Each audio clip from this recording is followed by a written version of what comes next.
Admiral Taman stood on the bridge of the massive warship Eternal Dominion, watching the stars drift by through the huge viewing screen. His ship was one of the largest in the Galactic HFY fleet. It stretched for miles and carried enough firepower to destroy entire planets. The hegemony had ruled the galaxy for thousands of years, and ships like his were the reason why. "Admiral, we have something strange on sensors," called out Lieutenant Bora from her station. She was young and still nervous around the high-ranking officers. Taman walked over to look at her screen.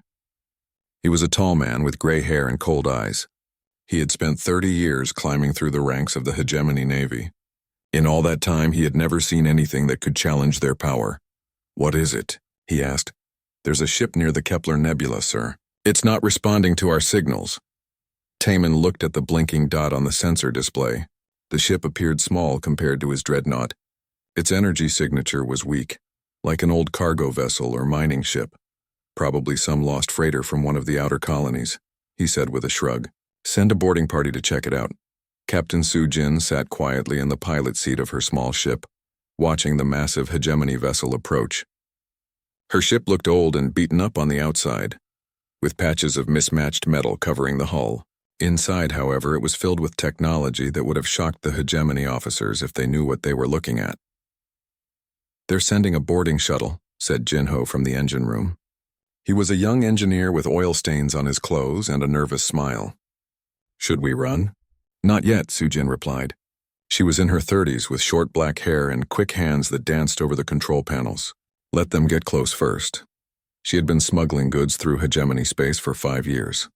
The authorities thought she was just another criminal, trying to make a living in the outer systems.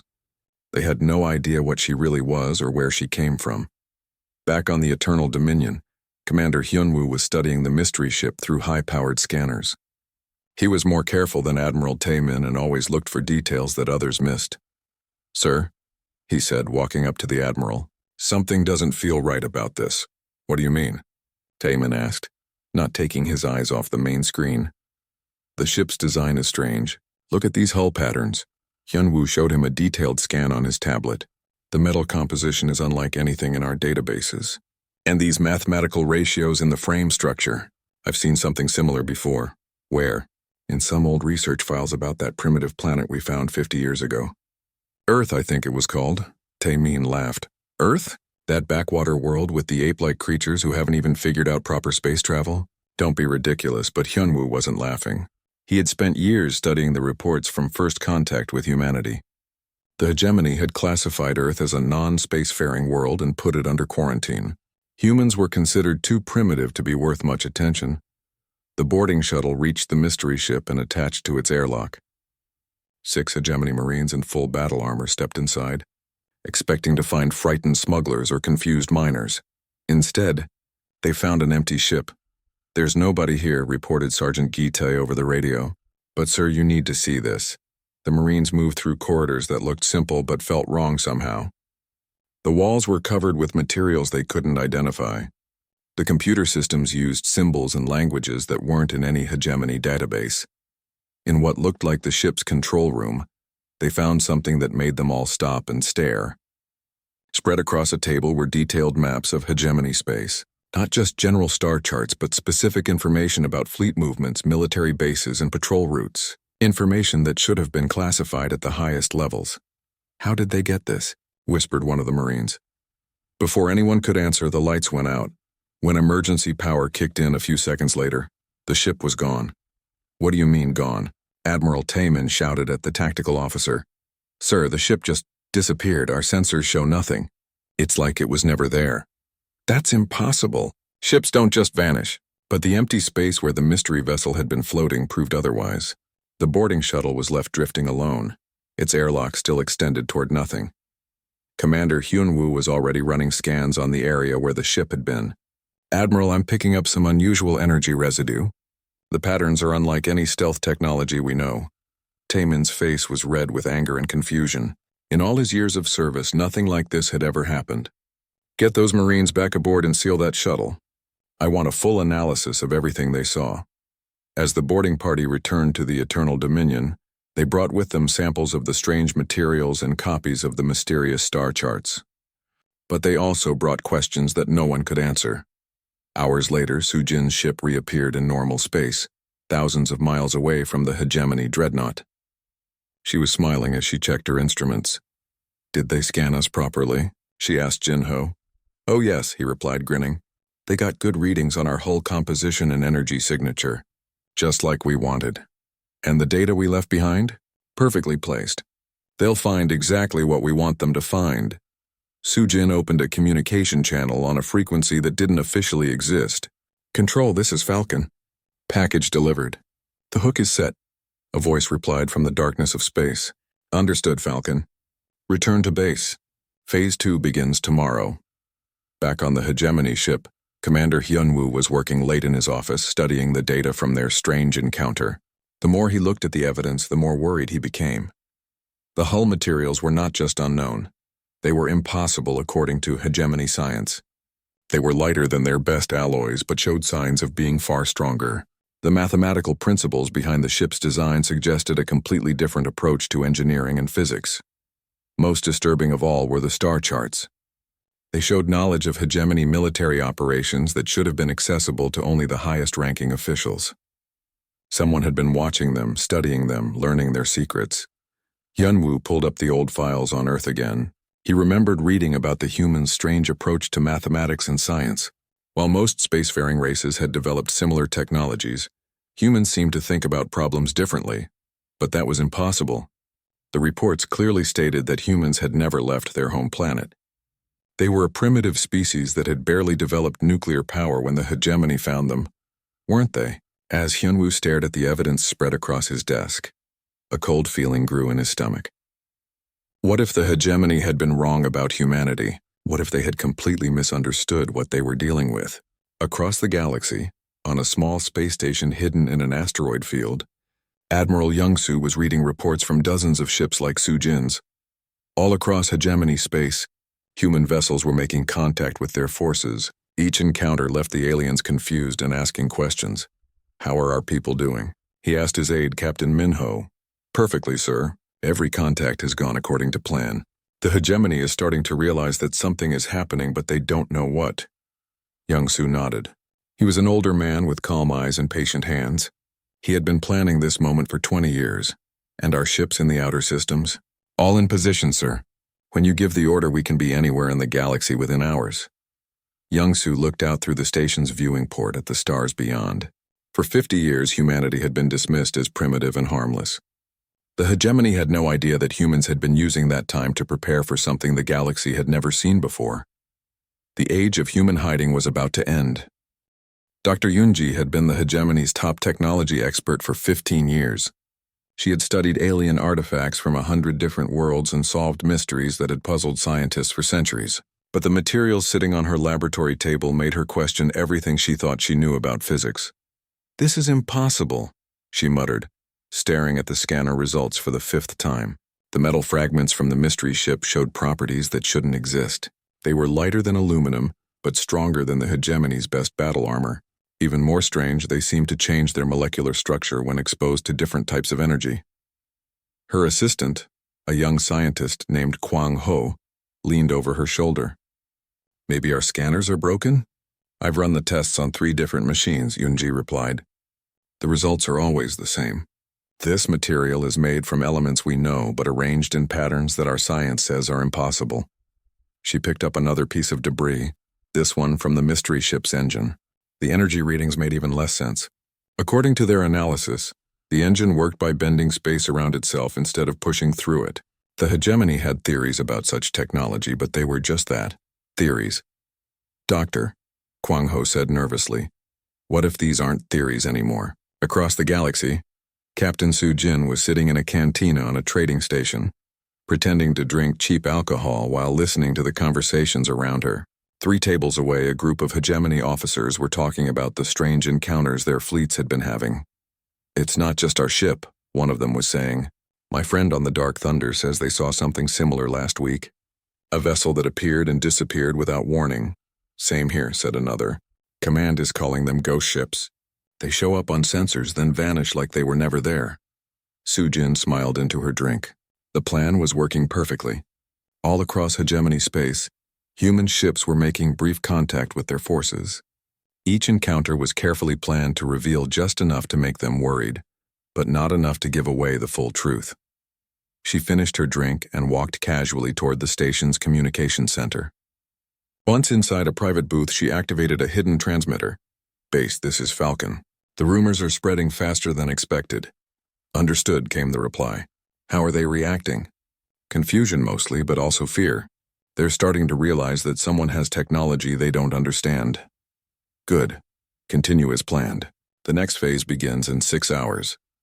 Meanwhile, on the hegemony capital world of Nexus Prime, Director Nam-Su was having the worst week of his career. As head of the quarantine division, his job was to monitor primitive species and make sure they didn't develop dangerous technologies. For 50 years, his department had filed regular reports stating that humanity was safely contained on their homeworld. Humans were described as intelligent but limited, lacking the scientific knowledge needed for space travel. Now his desk was covered with reports that made those old files look like jokes. "Sir," his secretary said through the intercom, "Admiral Taemin is here to see you." Nam-Su rubbed his tired eyes. "Send him in." Taemin entered the office with a grim expression. He placed a datapad on Nam-Su's desk and sat down heavily in a chair. "We need to talk," the Admiral said. Nam-Su picked up the pad and scrolled through the information. Each page made his heart sink lower. Ship sightings across 12 different sectors, technology that defied explanation, evidence of intelligence gathering that should have been impossible. "How many ships are we talking about?" Nam-Su asked. "At least 30 confirmed sightings in the past month, but I think there are more that we haven't detected yet." "And you think they're human?" Taemin nodded grimly. "The engineering principles match what Commander Hyunwoo found in the old Earth research files. Someone has been lying to us, Director. Either your people filed false reports or humanity has been hiding their true capabilities for 50 years. Nam-Su felt sick. If humans had been deceiving the hegemony for half a century, it meant they had been planning something big. Very big. On a small asteroid mining station in the Vega system, engineer Hyejin was putting the finishing touches on humanity's newest creation. The device looked simple, just a metal sphere about the size of a basketball. But inside that sphere was technology that would change everything. "Is it ready?" asked her partner, technician Woo Jin. "Almost," Hyejin replied, connecting the last few circuits. "The dimensional fold generator needs one more calibration."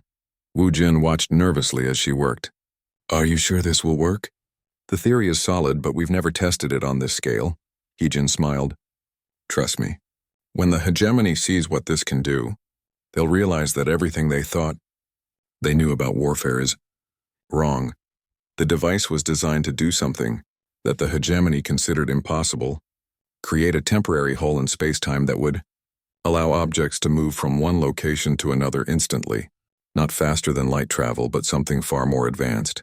She activated the final sequence and stepped back. The sphere began to glow with a soft blue light. "Phase 3 is ready," she said into her communicator. Back in her laboratory, Dr. Yunji was making more disturbing discoveries.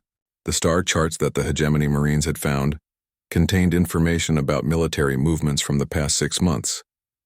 Information that should have been impossible for anyone outside the highest levels of command to access. "Kwang Ho," she called to her assistant. "Pull up the security logs for Hegemony Central Command. What are we looking for?" "I want to know if anyone has been accessing classified military data without authorization." They spent hours going through computer records, searching for signs of infiltration or security breaches. What they found was even more frightening than they expected. There were no security breaches, no unauthorized access, no signs that anyone had stolen the information. "That means," Kwang Ho started to say, "that means someone has been watching our military operations and gathering intelligence without ever touching our computer systems," Yunji finished. "They're not hacking us. They're observing us directly." The implications were terrifying. If an unknown force had been monitoring hegemony military activities for months or years without being detected, they knew everything about fleet positions, battle plans, and defensive capabilities. Commander Hyunwoo was having similar thoughts as he studied patrol reports from the outer systems. The pattern of ghost ship sightings wasn't random. Each encounter had happened at locations where hegemony forces were most vulnerable, during shift changes, equipment maintenance, or routine supply runs. Someone had been studying their operations with incredible detail and precision. He opened a secure communication channel to Director Nam Su. "Sir, I think we have a bigger problem than we realized." "What do you mean?" "These aren't random encounters. Look at the timing and locations. Someone has been watching us for a very long time. They know our patrol schedules, our supply routes, our communication protocols, everything." Nam Su was quiet for a long moment. "How long do you think they've been watching?" "Based on the level of detail in their intelligence?" "Years, sir. Maybe decades." That night, in a hidden base inside a hollow moon, Admiral Young-Soo was meeting with his senior officers. The room was filled with men and women who had spent their entire adult lives preparing for this moment. "Status report," Young-Soo said calmly. Captain Minho stood up. "Phase 1 is complete. All hegemony fleets are aware that unknown vessels are operating in their space. Phase 2 is also finished. They know the vessels use technology they don't understand. We're ready to begin Phase 3. And our people? All ships are in position. Every major hegemony system has at least one of our vessels within striking distance. They still don't know we're there." Young-Soo nodded. For 20 years, humanity had been building a shadow fleet in the empty spaces between star systems. Ships that could hide not just from sensors but from reality itself. Ships that could appear anywhere in the galaxy without warning. "Commander Dobbin," he said to a woman sitting at the tactical display. "Show me the hegemony response." Dobbin activated a holographic map of the galaxy. Red dots showed hegemony military positions. Blue dots showed confirmed human ship locations.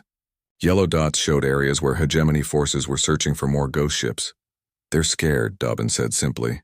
"Their fleets are pulling back from the outer systems and concentrating around their core worlds. They're preparing for an invasion, but they don't know where it will come from." Young-Soo studied the display. After 50 years of hiding, humanity was finally ready to reveal itself to the galaxy. But not as the primitive species the hegemony thought they knew. "Send the message," he said quietly. Across human space, ships that had been hiding in folded dimensions began to power up their systems. Weapons that bent the laws of physics came online. Engines that could step through space-time itself prepared for activation. The galaxy was about to learn what happened when you underestimated humanity. On Nexus Prime, Director Nam-Su was awakened by an urgent call from his night staff. "Sir?" The voice was shaking with fear. "You need to see this. Something is happening. Something big." Nam-Su rushed to his office and found his staff staring at sensor displays showing readings they couldn't explain. All across the galaxy, they're monitoring stat. The emergency meeting on Nexus Prime had been called at 3 in the morning. Minister Dayun, the highest civilian authority in the hegemony, sat at the head of a long table surrounded by admirals, generals, and intelligence directors. Everyone looked tired and worried. "Explain to me," Dayun said in a cold voice, "how an entire fleet appeared in our space without anyone noticing." Admiral Taemin shifted uncomfortably in his chair. "Minister, we're still analyzing the sensor data. The ships didn't approach from outside our borders. They simply appeared." "Ships don't simply appear, Admiral." Director Nam-Su cleared his throat. "Actually, Minister, they might. We've been studying the technology fragments from recent encounters. It appears that these vessels can exist in folded dimensions, making them invisible to our sensors until they choose to reveal themselves." Dayun stared at him. "Are you telling me that someone has been operating an invisible fleet in our territory?" "Yes, Minister. And based on our analysis, they've been doing it for years." The room fell silent. The idea that unknown forces had been moving freely through hegemony space was bad enough. The fact that they had technology the hegemony couldn't detect or understand was terrifying. "Who are they?" Dayun asked. Commander Hyunwoo stood up slowly. He had been dreading this moment for days. "Minister, we believe they're human." The silence that followed was deafening. "Human?" Dayun's voice was barely a whisper. "The primitive species from that backwater planet? The ones we quarantined 50 years ago?" "Yes, Minister. All evidence points to Earth as the source of these vessels." Dayun looked around the table at her advisors. "Someone explained to me how a species that couldn't leave their home. Planet has developed technology that makes our finest warships look like children's toys. Nobody had an answer thousands of light years away. Admiral Young-Soo stood on the bridge of his flagship. watching the stars through a viewing screen that showed far more than any hegemony captain could see. His ship, the Indomitable Spirit, existed partially outside normal space-time, allowing it to observe the universe from angles that conventional physics said were impossible. "Sir," reported Captain Minho, "all fleet units report ready status. Phase 3 can begin on your command." Young-Soo nodded. Around him, the bridge crew worked with calm efficiency. These people had trained their entire lives for this moment. They knew that humanity's future depended on the next few hours. Communications, open a channel to Hegemony Central Command. The communication officer, Lieutenant Hae Young, looked up nervously. "Sir, are you sure? Once we make direct contact, there's no going back." "There was no going back the moment we decided to reveal ourselves," Young-Soo replied. "Open the channel." On Nexus Prime, the communication alert caused panic in the emergency meeting room. No one should have been able to contact them on the secure channel they were using. "Answer it," Daun ordered. The main screen flickered to life, showing a man in a simple uniform standing on what appeared to be a ship's bridge. He looked calm and confident, nothing like the primitive human the hegemony expected. "Minister Daun," Young-Soo said politely. "I am Admiral Young-Soo of the Human Expeditionary Fleet. I believe we need to talk." Daun found her voice after a moment of shock. "How did you access this channel?" "The same way we've been accessing your territory for the past 20 years, Young-Soo replied. "Your security systems are based on assumptions about physics that we don't share." Admiral Taemin leaned forward angrily. "Are you threatening us?" Young-Soo's expression didn't change. "I'm stating facts. For 50 years, your people have described humanity as primitive and harmless. You placed us under quarantine and forgot about us. That was a mistake." "What do you want?" Daun asked. "To show you the truth about what you're dealing with."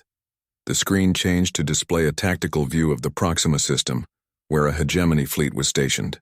As they watched, human ships began appearing out of nowhere. Not dozens of ships, but hundreds. They surrounded the hegemony vessels completely. Captain Wu Jin commanded one of the hegemony ships in the Proxima system. He had served in the fleet for 10 years and had never seen anything like what was happening outside his bridge windows. "Sir," his tactical officer reported, "we're completely surrounded. I count at least 300 vessels, but they keep appearing." Wu Jin stared at the display. The human ships were unlike anything in hegemony databases. They had organic curves instead of angular edges, and they seemed to shimmer as if they weren't entirely solid. "Are their weapons powered?" "I can't tell, sir. Our scanners can barely detect the ships at all. It's like they're not entirely there." One of the human vessels moved closer to Wu Jin's ship. It was massive, easily twice the size of his heavy cruiser, but it approached without any sign of aggression. "Hegemony vessel," came a calm voice over the radio. "This is Engineer He-Jin of the human ship Quantum Dawn. Do not be alarmed. We are not here to harm you. We are here to demonstrate." "Demonstrate what?" Wu Jin asked.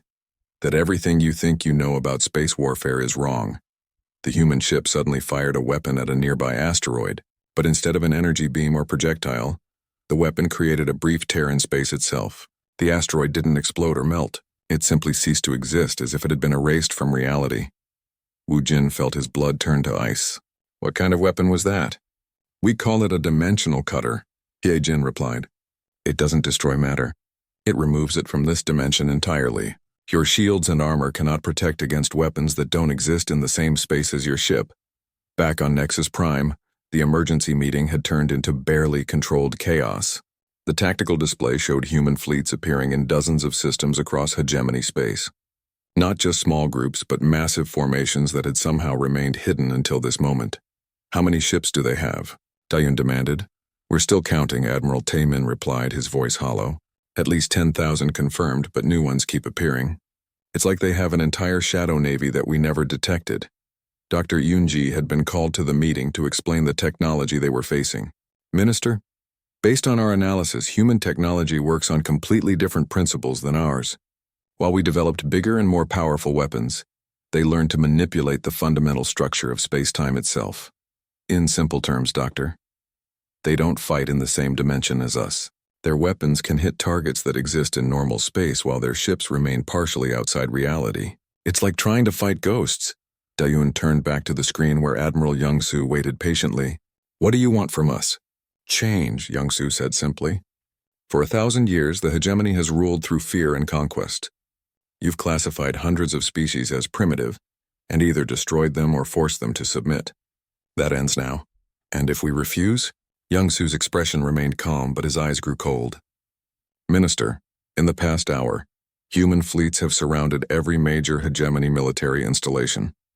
We have weapons positioned to target every important world in your empire.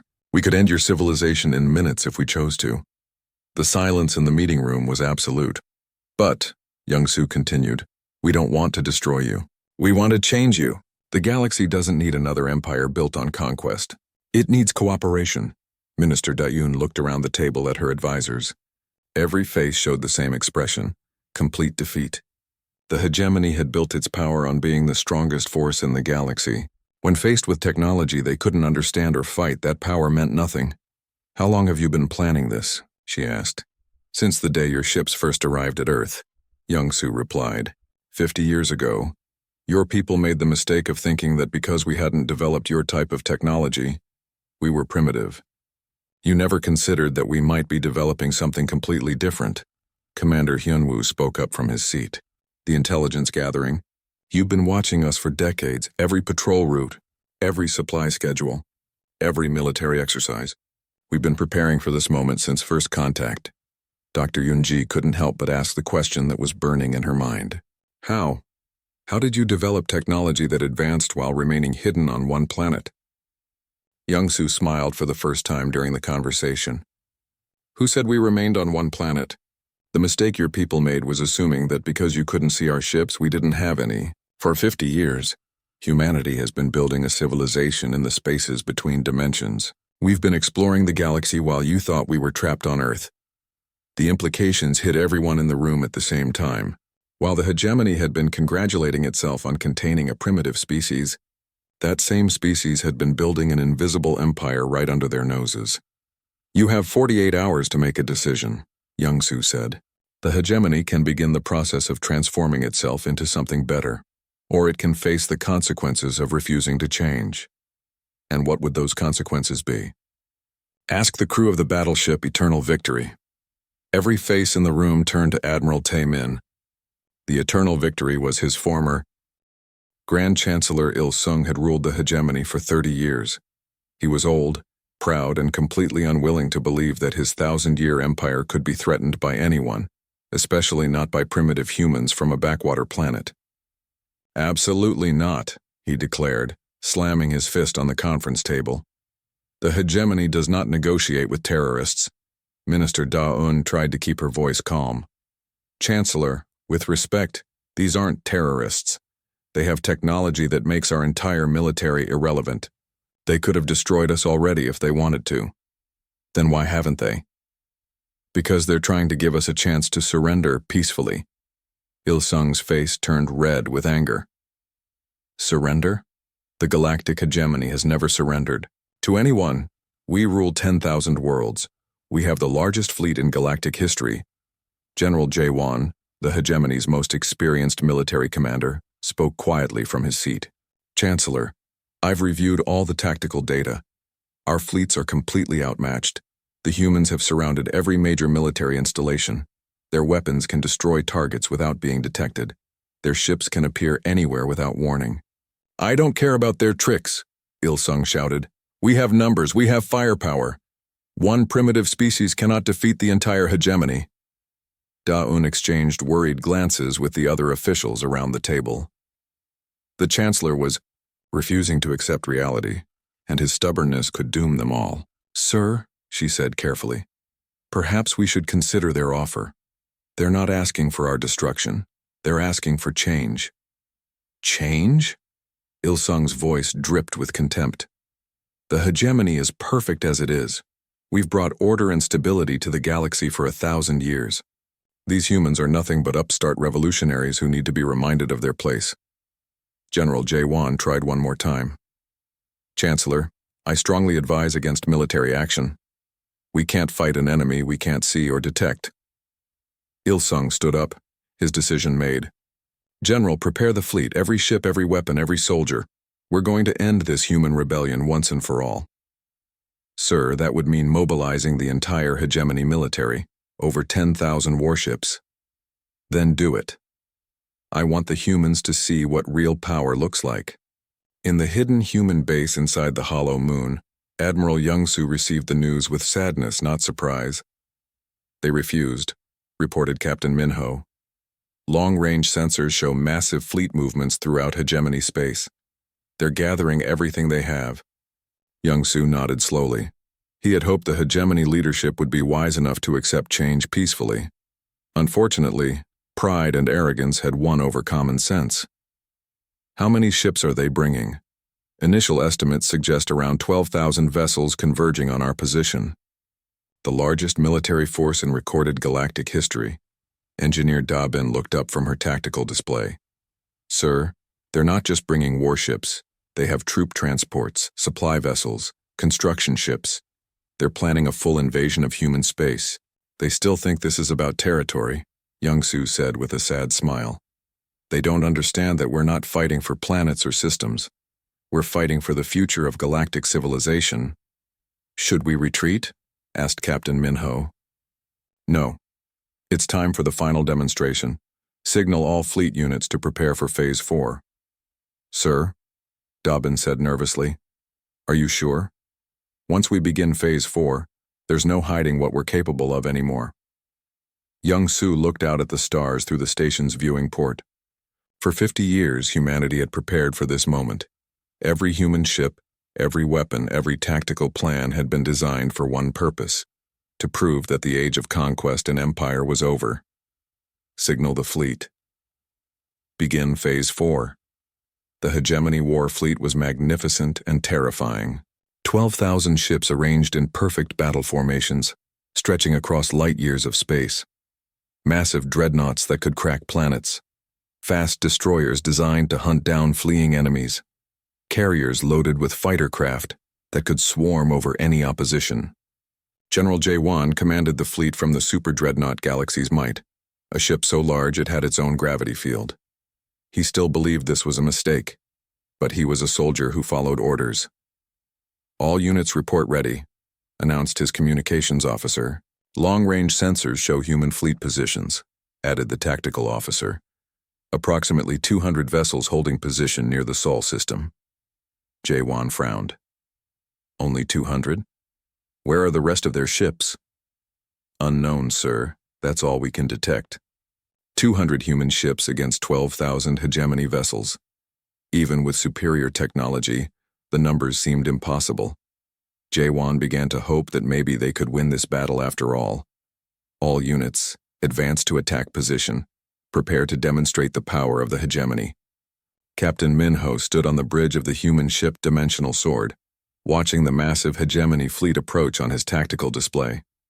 Around him, his crew worked with calm efficiency, preparing weapons that the enemy couldn't imagine.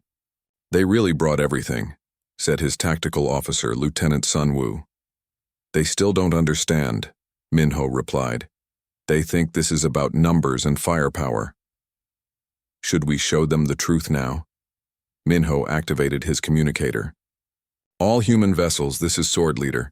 Execute Phase 4 on my mark." Across human space, ships that had been hiding in folded dimensions began to reveal themselves. Not hundreds of ships, but thousands.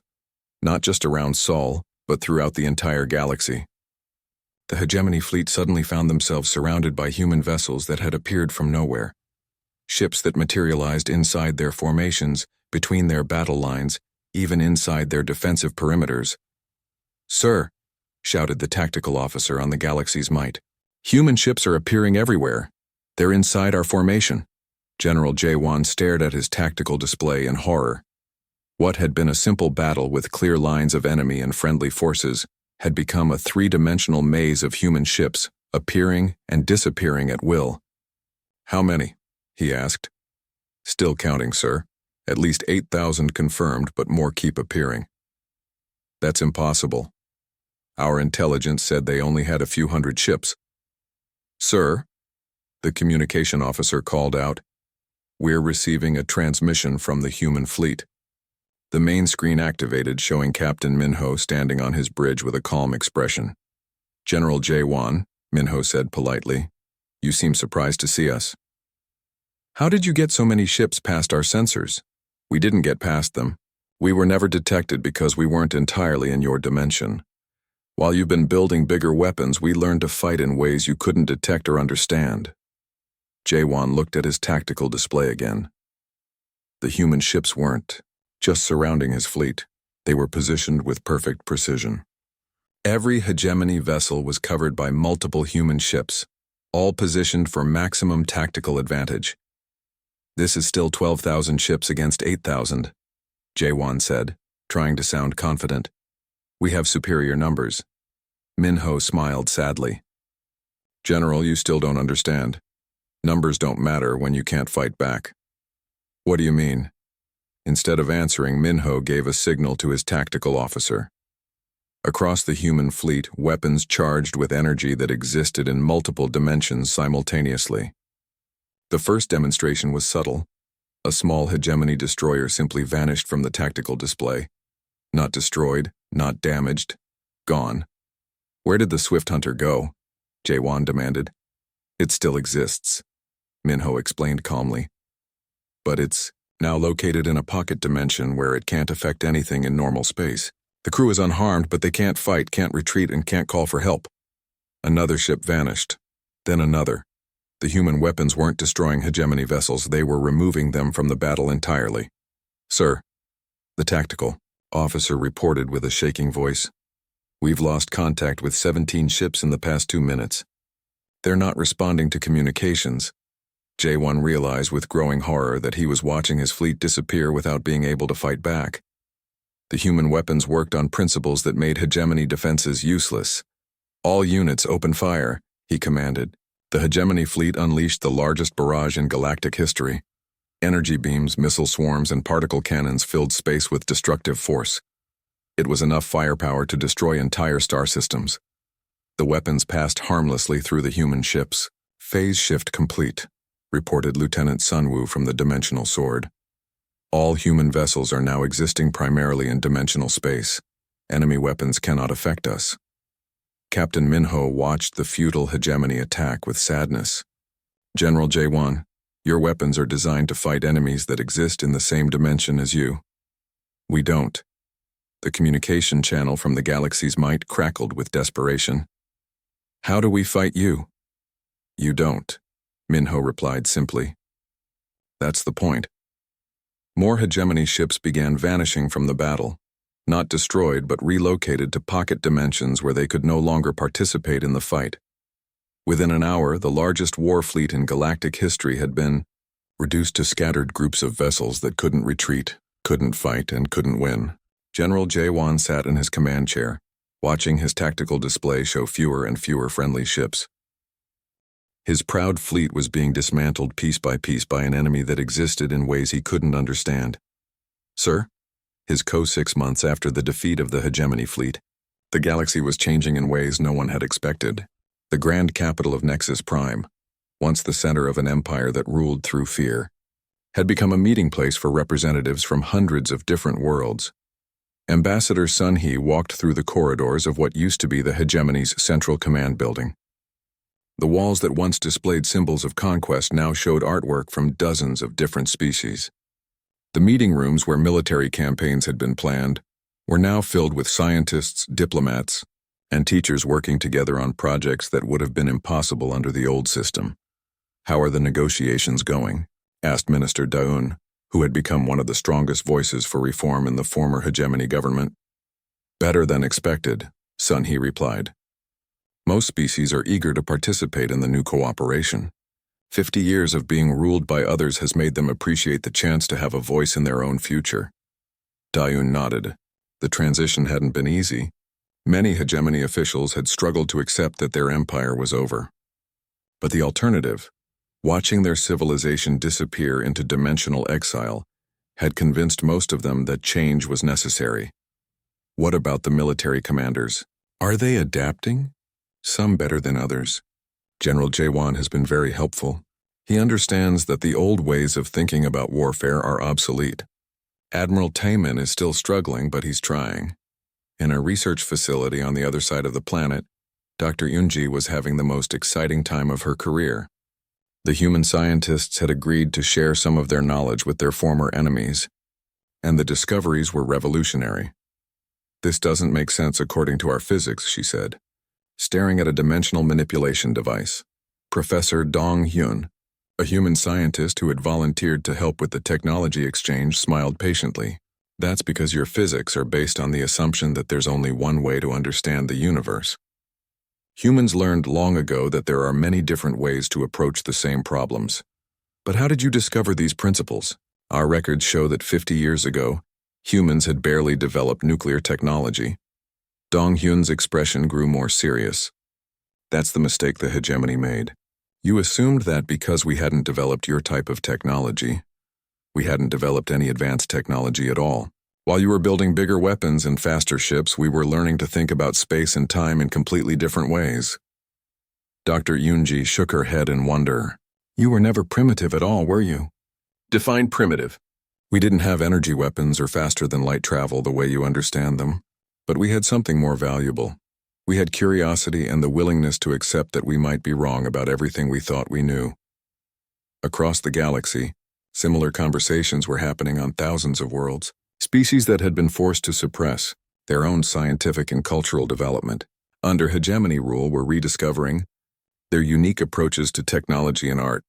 Council leader Kyungmi represented one of these worlds, a planet of methane-breathing creatures who had developed biotechnology far beyond anything the hegemony had imagined.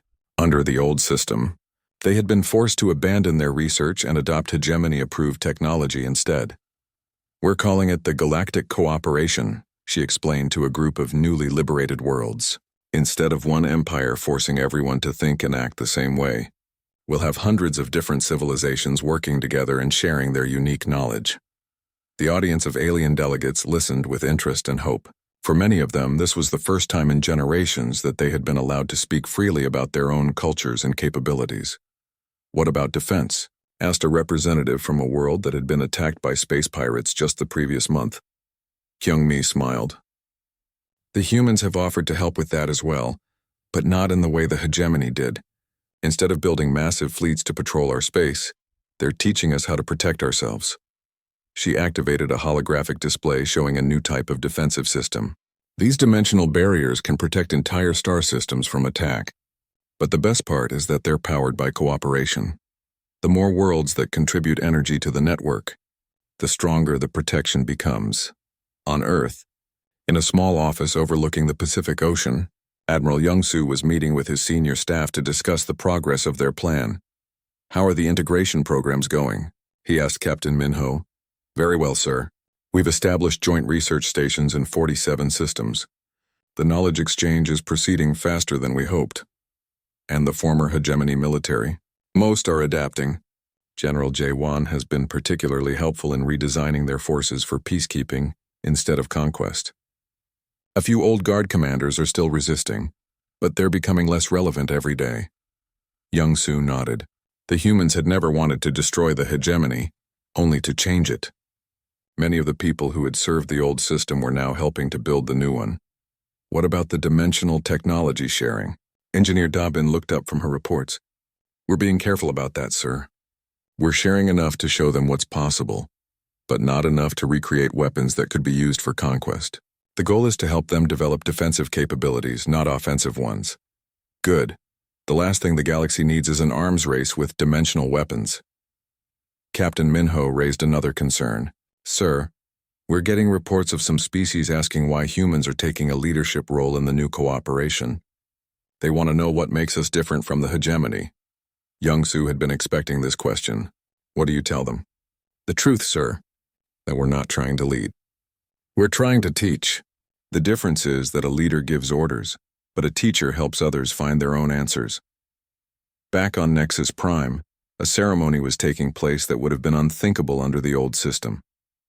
Representatives from over 300 different worlds had gathered to sign the Galactic Cooperation Charter. Ambassador Sun Hee stood at the podium, looking out at the assembled delegates. 6 months ago, many of these beings had been enemies of each other, forced into conflict by hegemony policies that encouraged competition and conquest. Now they were working together to build something better. "Today," she began, "we're not just ending an empire. We're beginning a new chapter in galactic history. A chapter where diversity is celebrated instead of suppressed, where knowledge is shared instead of hoarded, where conflicts are resolved through understanding instead of warfare. The applause that followed came from beings with different languages, different biologies, and different ways of thinking, but they were united by a common desire for change. Minister Dayun also spoke at the ceremony. The hegemony made many mistakes over the centuries. We believed that unity meant uniformity. We thought that peace required conquest. We were wrong about everything. She paused, looking at the human delegation. The humans taught us that real strength comes from accepting that others might know things we don't. Real security comes from cooperation, not domination. And real progress comes from embracing different approaches to the same problems. Professor Donghyun had been invited to explain the scientific principles behind the new cooperation. The universe is vast and complex, he told the audience. No single species, no matter how advanced, can understand everything. But when different civilizations share their unique perspectives, amazing things become possible. He activated a holographic display showing the galaxy's new communication network. This system connects every participating world through dimensional channels that exist outside normal space-time. Information can be shared instantly across the galaxy, allowing real-time collaboration on everything from scientific research to emergency response. Council leader Kyung-mi spoke about the cultural changes. Under the hegemony, we were all expected to adopt the same language, the same technology, the same way of thinking. Now we're discovering that our differences make us stronger, not weaker. The signing ceremony lasted for hours as each delegate added their world's agreement to the charter. When it was finished, the galaxy officially had a new structure based on cooperation instead of conquest. That evening, Admiral Young-soo found himself in a quiet garden outside the former Hegemony Command Center, talking with General Jae-won and Admiral Tae-min. "I still don't understand how you did it," Tae-min admitted. "How did you develop such advanced technology while remaining hidden on one planet?" Young-soo smiled. "We didn't remain on one planet. That was the Hegemony's first mistake, assuming that because you couldn't see our colonies, we didn't have any. But our sensors would have detected any large human populations, only if we existed in the same dimensional space as your sensors. For 40 years, humanity has been building a civilization that exists partially outside normal reality. We had cities, research stations, and shipyards in places your technology couldn't detect." General Jae-won asked the question that had been bothering him for months. "Why didn't you just reveal yourselves peacefully? Why the deception and the military demonstrati?